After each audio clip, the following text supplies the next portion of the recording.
Hashtag free Olivia or not. Plus, would you sell out your family for freedom? We're talking about it all tonight on the All Rise Aftershow. I'm Maria Menounos, and you're tuned in to AfterBuzz TV, the ESPN of TV talk. Now, let the buzz. Hi, guys. Welcome in, welcome in. If you are watching and or listening, then you know this is the All Rise After Show. My name is Alexis Brown. Today we are talking Fool for Live, Season 1, Episode 6. And this was a really, really good episode, I feel. And I feel like we have a lot to talk about. But before we get into it, I'm going to introduce my girls, my co-hosts, because I cannot do it without them. Aww. Starting with Princess, who is going to give us our special segment for today. Hello, everyone. So glad to have you back. Yes, I'm happy to be back again. Yeah, I missed you guys last week. Then we have Zuri, who's going to give us our news and gossip for today. Yes. Hey, guys. No, I have some juicy gossip. Yes, because she's staying everybody's business, child. And then we have Shantier, who's holding it down in the live chat. I am. I'm out here. Yes, By the way, yes. Giants #1 fan me was asking, like, where's Alexis Brown at? So Oh, I was like, Mo? okay. That's my friend, Mo. Oh, really? Yes. Okay. I was like, she got me? No, let me tell you, Mo, and I don't know if you're watching or not, but Mo, he watches my Deuce After Show. He watches our Love After Lockup After Show. See? So he really loves AfterBuzz. So thank you so much, Mo. If you're watching or if you're going to watch it later, thank you for always supporting AfterBuzz. Girl, he's in the chat right now. Hi. All right, so let's get right on to it. We're going to talk about Liv and this case and this hashtag drama. We're going to talk about Billy the snitch, or maybe people don't think he's a snitch. We're going to talk about Luke and Emily like we always do.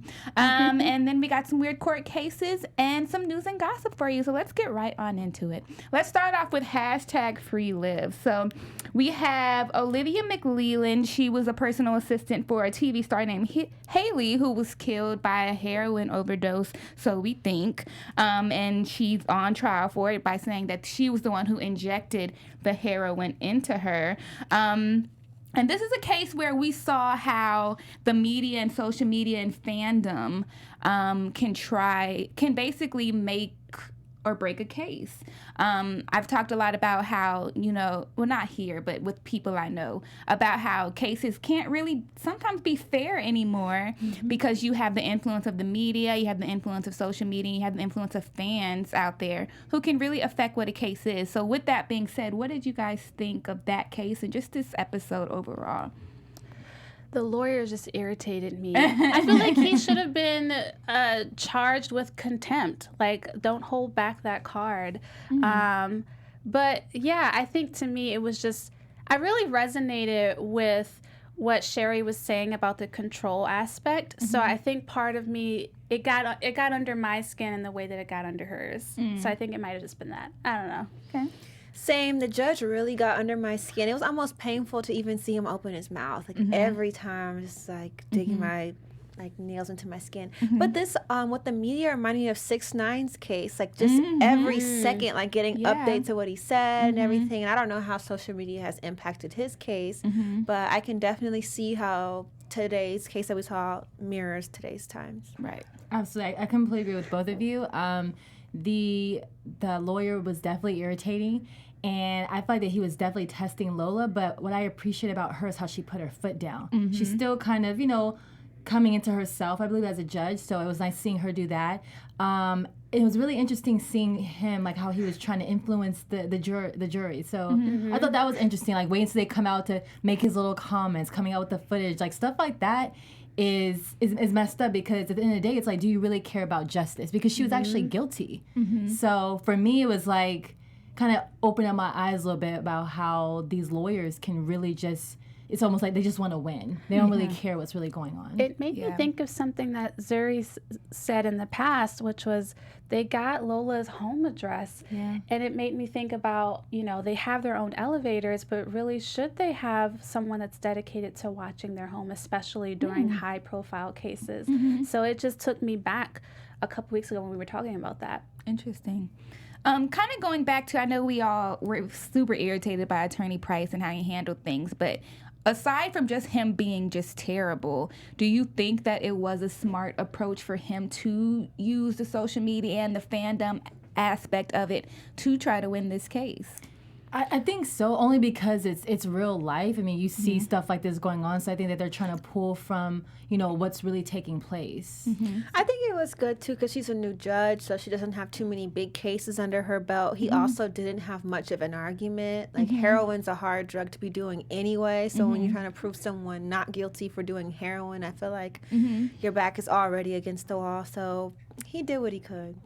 Yeah, I agree. I think he did with what he could. I mean, at the end of the day, it's up to the jury, and if they're protected, if they're A, protected from any outside influence, and or B, dismissed if they had any outside influence. I don't know how much the social media aspect would have really changed things. Like, if they're intimidated, then they can just be dismissed. I don't know. I guess I don't know the law enough to really figure out how much that would impact the jury. I mean, I think for me, how I took it was he was trying to make his, what is it called? His person? the word is escaping me for some reason. Client? His client, the person he was defending. Kind of not like put her on a pedestal, but I guess make her more likable because she does have all these followers. She does have a following, and by the jury saying like, oh, free such and such, like justice for such and such, like all these people rallying around her. I guess to him, he kind of felt like this would make the jury think, oh, she can't be a terrible person. All these people love her. And then it kind of fell into, why he wanted to show the video of Haley kind of coming at her in an abusive way. It's like, she's this likable person who everybody loves and has this big following and seems like a great person, and she looks beautiful. We have her dressed up really nice. How could she possibly attack somebody? She's the victim in this situation. So for me, it was kind of like, I guess that was a cool tactic, but I do think it's unfair on this show and just in life that, jurors can be affected by the media. The first thing that popped into my mind was R. Kelly's case, and I know this is a very, very touchy subject, and I am in no way saying that R. Kelly is innocent, but I do think the one disadvantage that R. Kelly does have is the fact that there's been this whole documentary about his life and all this discussion about him on social media, so much so that even if he didn't do some of the stuff he did, people are going to think he did just because of what's been shown on the media. Right, so I think that's kind of been an unfair thing, and I'm glad that they touched on it on here. And it also did make me wonder when I was watching, and I would love to know what you all think.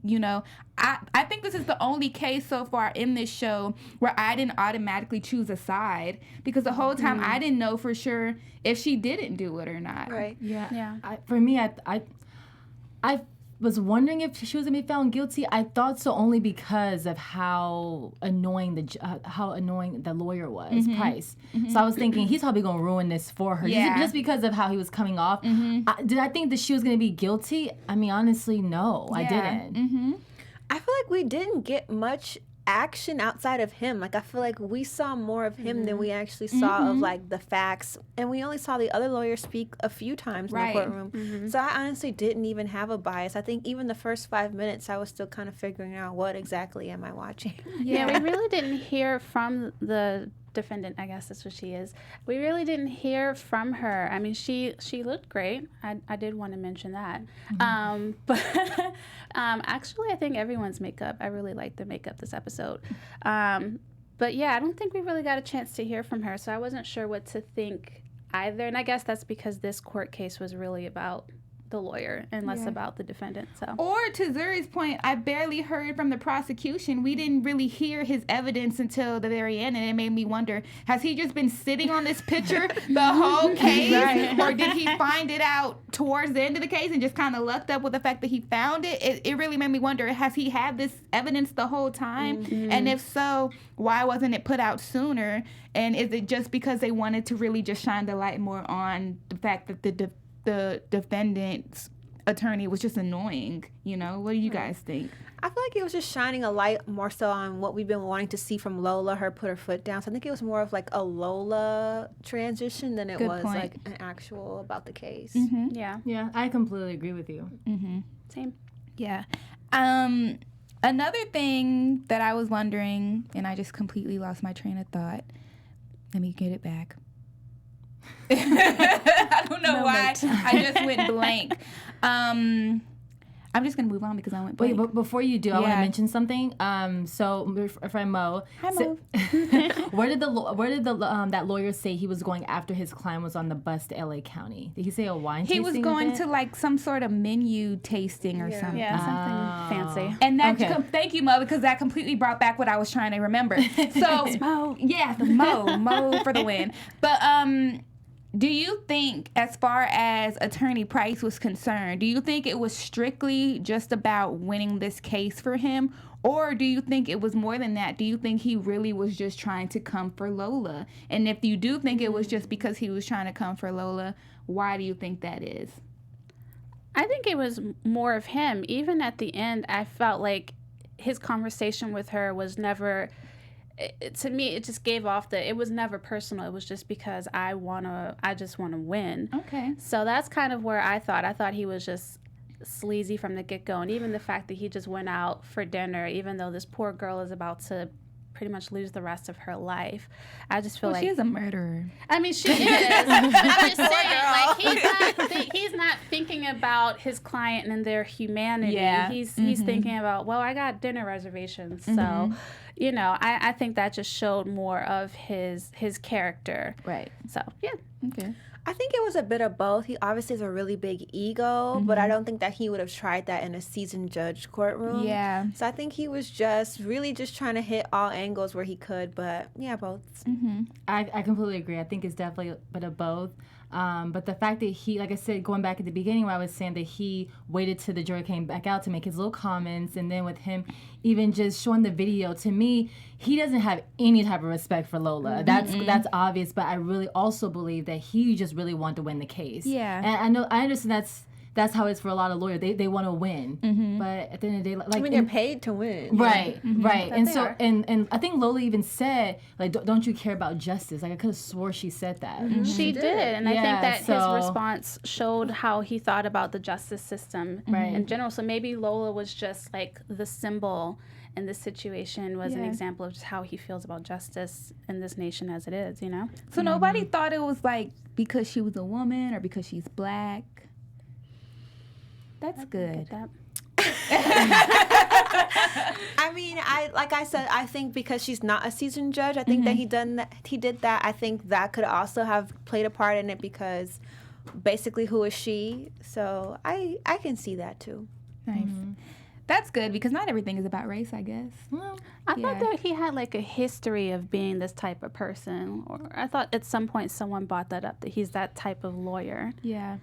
I don't remember. I just feel like I still have so many questions about this case, in addition to just not knowing if they had been holding on to this evidence until the very end for a particular reason. I still don't know whether or not she really was being abused by Haley. Like, was it did she simply just kill this girl because she was jealous of her? And then I also feel like Olivia kind of gave in on her answer so very quick. Yeah, he didn't even have to pull anything out of her. It was just like, she don't have bruises on her wrist. I did it! Like, it was just like, Maybe that's why she didn't speak the whole time. Yeah, maybe so. Maybe so. What did you guys think about the fact that she had a stylist? And I know it came out later that the stylist actually was the one kind of putting out the information to the public. But I know when she came in the beginning, I was like, are they even allowed to do that? Just another one of those questions with this show is like, is anybody really allowed to do this? Yeah. I have something back to your last point. I feel like I can imagine that the picture was brought up, but because her lawyer was so bad, like he never even put two and two together. Like, there's no bruises in this picture. Maybe. And when she was basically saying like, I did it. And I don't know if you guys remember in the last case, and I wrote that in my notes, like, this is our second case where the person is incriminating themselves. This is a little weird, but like the last case, she's like, wait, I need to talk to my client. She's up there like telling on herself. He didn't even stand up, no jaw drop, nothing. He didn't care. So I think he probably did see the evidence and was just like, well, she's guilty, time for dinner. Good point.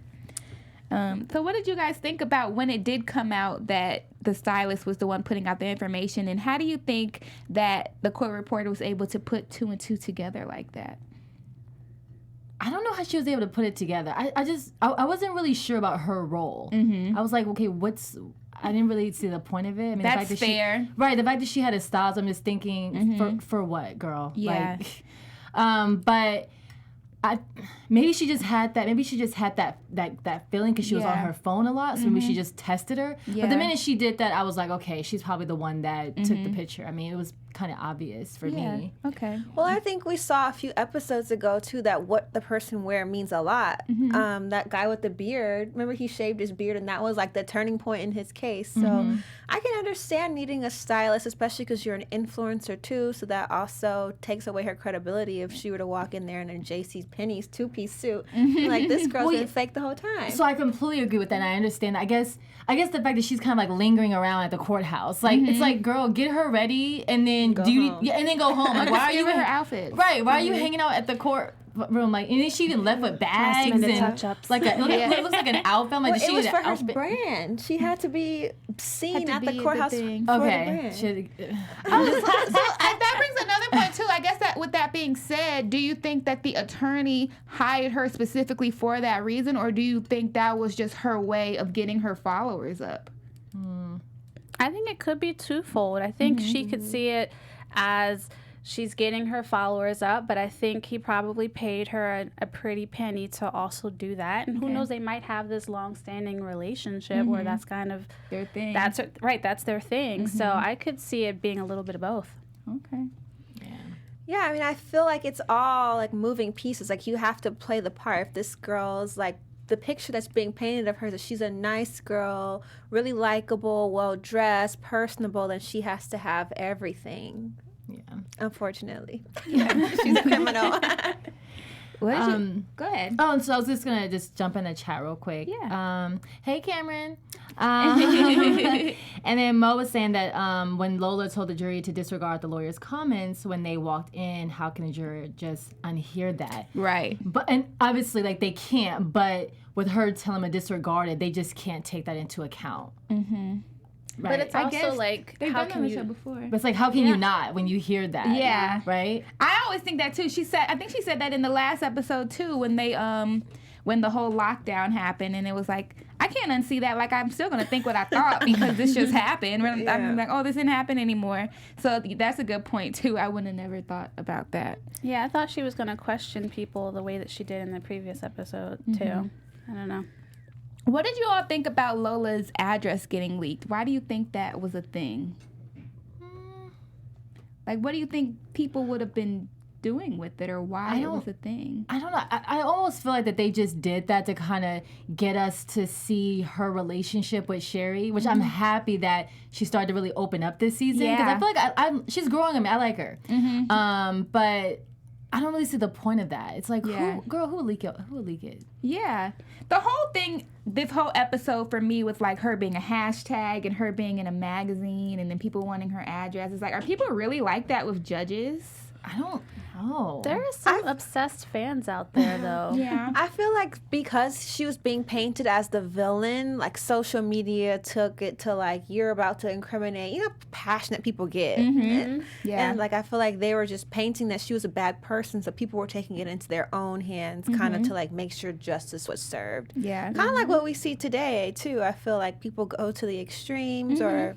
Yeah. You know, we see different things and we're just like, but wait, like we don't even know the truth yet. And here's like all these accusations and assumptions. So, Yeah.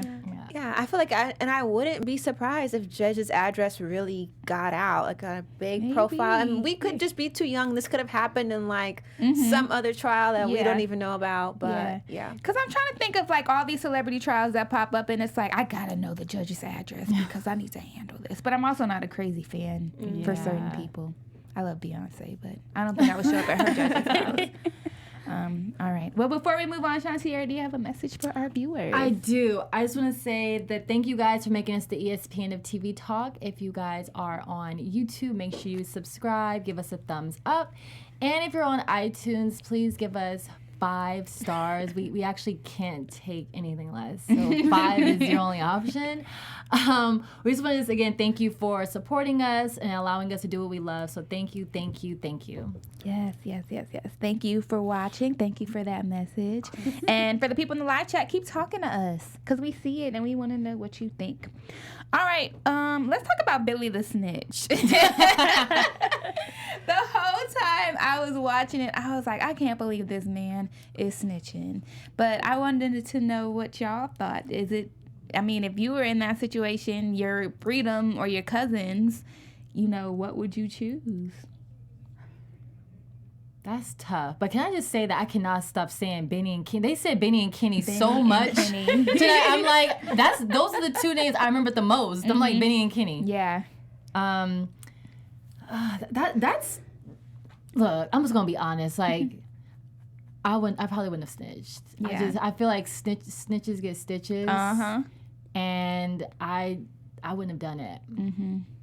But it's tough because I feel like I can't exactly remember what he would have got. I think it was a year, I think, in prison. A year in prison? Or county. It was like 3 years probation and a year in county jail. Right. In the beginning. My thing, so I would never do anything like that anyway, but I'm just like, if I was him, I feel like I wouldn't tell. I wouldn't write out the other people. And then you kind of already see the grandma basically was saying, "Yo, life at risk, bro." Like she basically said that. Right? Like, they coming for you. Yeah. Look, see, Giants. Wait, Mo said that grandmother was a gangster. Yeah. Oh, she was. She popped out. Yeah. Yeah. I don't know. I mean, if I were Benny and Kenny, I also wouldn't let my cousin take the fall for me either. So I think it's tough because if you look at the family relationship that they have, it doesn't seem like they're the type of family that sticks up for each other anyway. So it's tough because it can also be flipped. Like, why are y'all letting me go down for this instead of? I mean, he was a part of it though. He was, but So it's like, where are y'all at? Like, why They am I the hiding, only girl. one? They don't want to get arrested.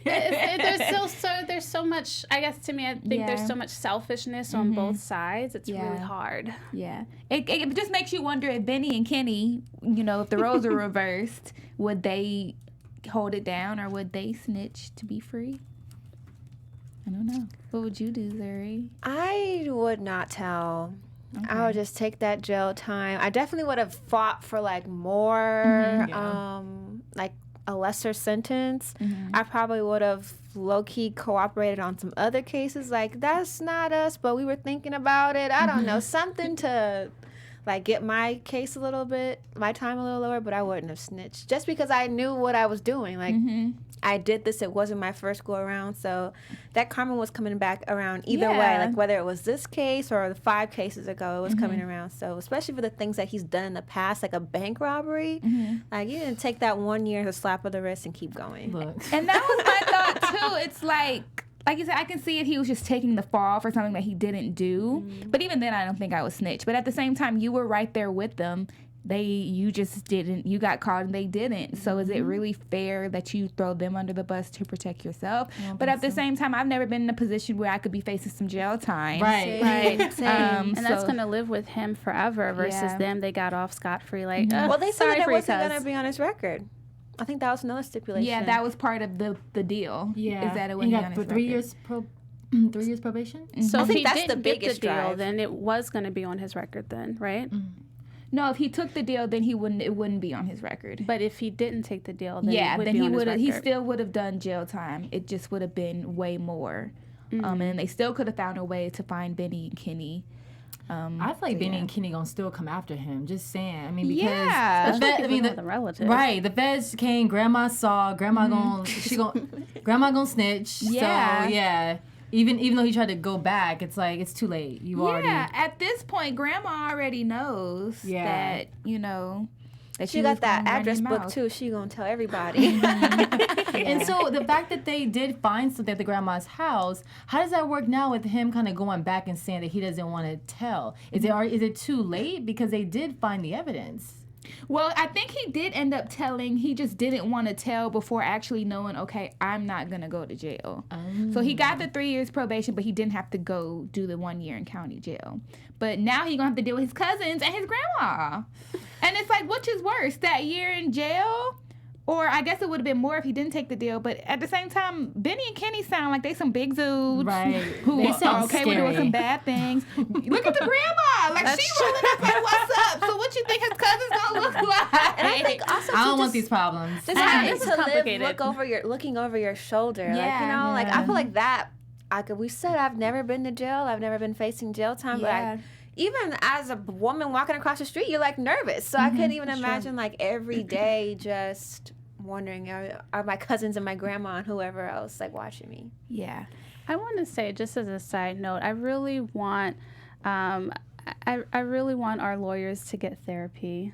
And I say this because I feel like the same issues come up in every episode, and I just want to make sure that they're actually addressing it, and it's not continuing to be a pattern and continuing to be an issue. Like, man, we talked about this twice, and we're only at episode 6. We know your father is who he is. So I just wanted to say that, like, I just don't want to hear about this issue again. Let's talk about that, because it ended up with a situation with Mark and Emily when she was trying to get a better plea deal, and she brought up families, and he automatically was like, "Oh, you trying to make this about my dad?" Did y'all take it like that? Because I didn't. No, he needs therapy. Like, How did we get here? Yeah.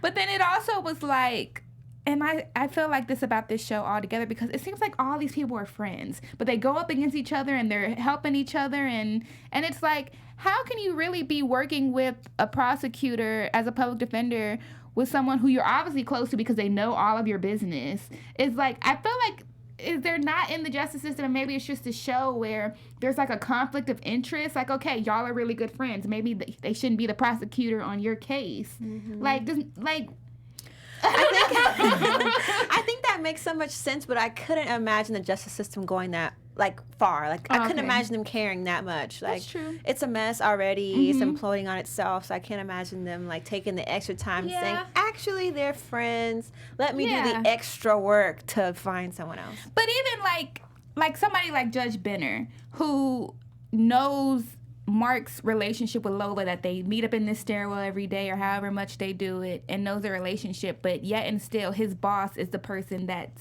the prosecutor in her case. So I would think, to be fair, Judge Benner would be like, you're gonna have to have a different judge. And I don't know if it's like I said, I don't know if that's like that in real life or if that's how it is just because of the show, for show purposes. But it kind of makes me wonder, like, okay, well, maybe I need to make sure I get lawyers who got friends with who are friends with all the judges. I wonder if there's enough for that to even be considered. Like, if you think about how many, if we're just going off of the number of characters in the show, how many public defenders there are, how many people who are part of the DA's office, and how many judges, like, everyone's bound to have a relationship some way. So it's kind of like, well, who else am I going to swap him with that he doesn't know? That's true. So I wonder if it's like that. I also feel like this isn't just like your one-stop shop job. Like, this is like a 25-year like investment. So I feel like at some point, someone's gonna have like a relationship with somebody. Yeah, Absolutely. that's true. I agree. Yeah, because I guess it's kind of like, you know, like with us, we all want to be hosts and we all know each other. And, you know, everybody in the media industry knows each other. So I guess that makes sense. But I would just be worried going into it like, oh, man, they friends with the judge. Like, I know I'm about to lose. I would really feel away. Going back to Billy the Snitch, I'm going to keep calling him that. Do you all feel like it was kind of handled too easy? Like, and this kind of goes back to my feelings about the whole friendship thing. It was kind of like she just went to him and was like, can you please just make it a little bit easier? And he was just like, okay. And it just makes me wonder, like, and I hate to be the person who always makes it about race, but I was just kind of like, okay, well, here goes another situation where the white guy just gets off easy because, oh, grandma's mad at him. Like, what did y'all think of that? Did y'all think that was fair? And do you think it was handled correctly? Because he still was involved in the crime. So because grandma's mad, like, that doesn't take away from the fact that he was still in this crime. What if she just took advantage, unknowingly, took advantage of a vulnerable moment for Mark? You know, maybe it just happened to be perfect timing on her end that he's in this soft place, you know, this very touchy place. So maybe it's that. Maybe. I don't know. Mm-hmm. I agree with all your points. Like, I think race and sex played a huge role in it. I also think it didn't seem like he was too interested in this case to begin with. And I guess, like, when you really deal with big cases and big guys getting their daughters off, like, cases, is probably just like, why is this even on my desk? That's like, almost true. like disrespect. Like, what are we even doing here? So That's a good point. he didn't seem very invested in the case at all. Okay. I didn't really think about that. I think for me, I just focused so much on the case with Olivia and the price, and then also just seeing like what was going on with Lola and then her relationship with Sherri. I just feel like that case was just like something that they Some just filler.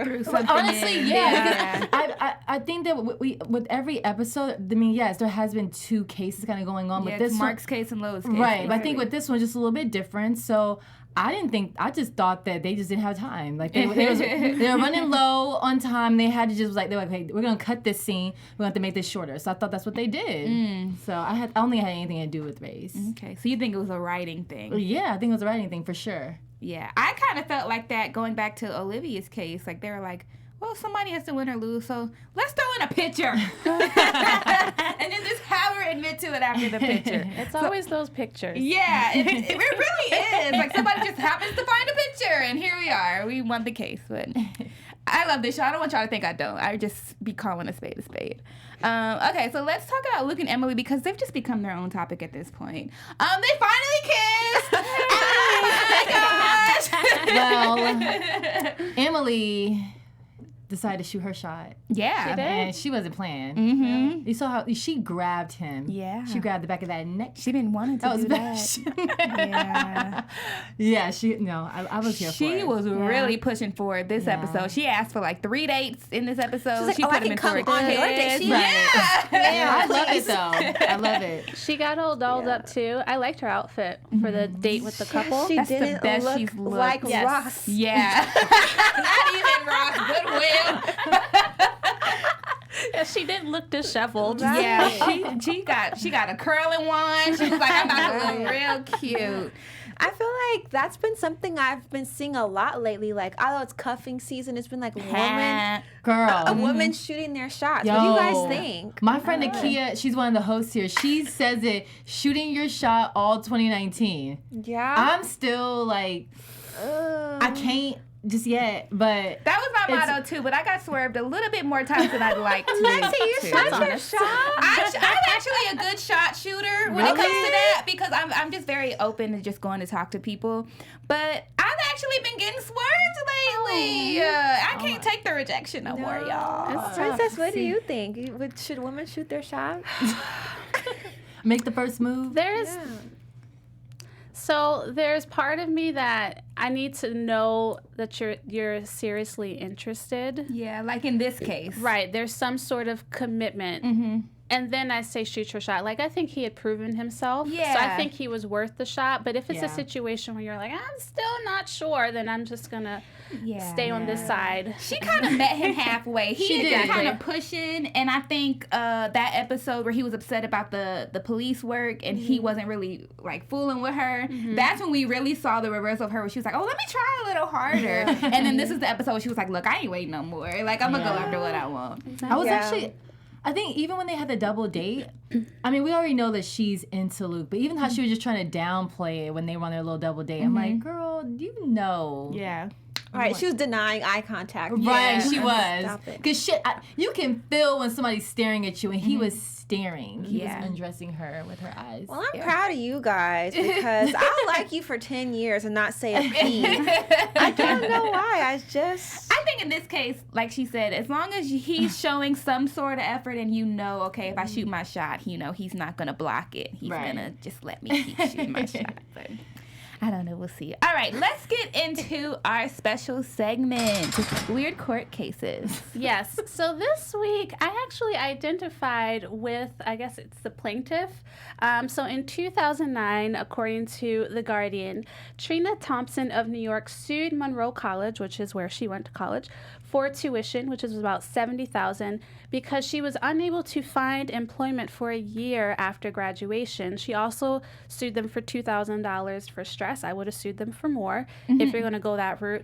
But yeah, what did you guys think? 2009 was back when there was the recession, and it was hard for a lot of people to find jobs after they graduated. So I don't know. What do you guys think of it? I think any time I can sue someone for money for stress, it's a win. Fair enough. If I can sue my job for stress, I do it every day. Yeah, it's one of those things where it's like, I put in all this money, all this time, all this work to get a degree, and I'm still sitting here with a person who has no degree. That's a lot of money. $70K is a lot. So I mean, but if you think about all the people who didn't find jobs after school and them suing their school, like, there would be no schools. Right, absolutely. it's true, though they're still living off my interest from my my student loans. But still, yes. Yeah. Mm-hmm. What do you guys think? I mean, did they guarantee her a job after school? I think that's like the big part. Like, if they guaranteed her a job after school and she didn't get one, absolutely sue. If not, it's like you took a crapshoot and you lost. Yeah. And it's just what it is. I completely agree. Girl, people always trying to sue. Like, Yeah. And there's so many factors that play into it. It's like, okay, well, what kind of major did you have? Like, were you like, I don't know, sociology major where there's not really a lot of Right. jobs in that other it's than like- being a teacher, or I don't know. But it's like, Yeah. welcome to adulting. A lot Yeah, of us that's didn't get true. jobs after college. That's true. I got my degree. It took me 7 months to get a job, and it wasn't even doing what I wanted. Yeah. Yeah. So it's like, Especially in our industry. Also, was she like a Yeah. 1.4 GPA student? Like, did she, did she? That's a good point. I'm going to assume, I don't know, I'm going to assume the best. I mean, even for me, it took me about 2 years to get employed after college, and it is a crapshoot, but at the same time, I think the way that we're raised and the way that culture kind of groomed us for college, it was like, oh, this is the surefire way to success. Yeah. But it's hard to sue the college. It's really, you can't go after an ideology. It's really what they represent, But Yeah. I get where she's coming from. $70,000 is a lot of money to feel like you threw down the drain. But hopefully she's employed, and hopefully she got the job. 2009, I hope so. Hopefully she, it became worth it. But yeah.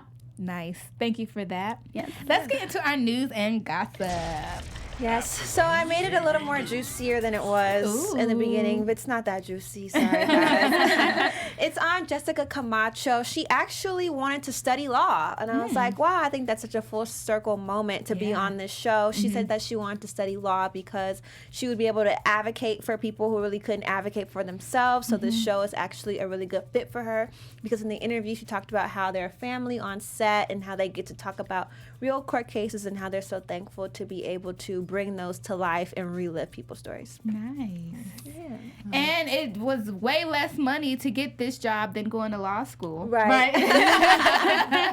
So good job for her. Hopefully I have that same type of luck. I'm going to say, I want to be Beyonce. And then maybe I'll play Beyonce. Right. Because I can never be Beyonce. All right, let's get to our predictions. Your AfterBuzz TV predictions. What are we thinking? The predictions are hard for I- this Yeah, show. because it's so different each episode. I mean, I got one, but I'm reaching. So because Emily and Luke finally kiss, I'm thinking that the ex-boyfriend gonna come. I feel like we're gonna see him, and I feel like that because it's so. I mean, come on, this is gonna be 22 episodes. Let's talk about this. 22 episodes, true. which I'm happy about. But for me, I feel like the kiss came a little fast, so I'm wondering, okay, something may like rock them a little bit, and I think I need the ex-boyfriend to come and shake it up a bit. Interesting.